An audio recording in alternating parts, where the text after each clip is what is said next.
আমি পাবনা সরকারি হাসপাতাল থেকে আইছি, বুঝছেন? তো কথা হলো কি, আপনি দিনে কয়বার পেশাব করেন? একটা জরিপ করার জন্য আইছি। ও নিমিত নাই, 2 বার। দুইবার পেশাব, দিনে দুইবার পেশাব করেন? একবার একবার পেশাব, রাত্রে একবার, এই 2 বার। এই দিনে দুইবার পেশাব করেন? ও আচ্ছা, এই যে পেশাবের কালার হলুদ না সাদা না কষা কষা। কষা?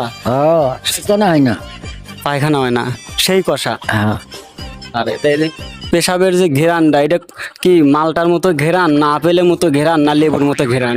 ও ওই কেমন একটা দুর্গন্ধ হয়। ইস, দুর্গন্ধ, ঘেরান কয় না? আমরা তো শুনলাম যে আপনার পেশাব দিয়ে নাকি লেবু লেবু ঘেরান কয়। না না। সকালে একবার পেশাব করেন আর রাত্রে একবার পেশাব করেন। হ্যাঁ, আপনি ওই ওইরকমই? আহারে, সত্যি কথা কই, সত্যি কথা, সত্যি কথা কন। ওই তো করলে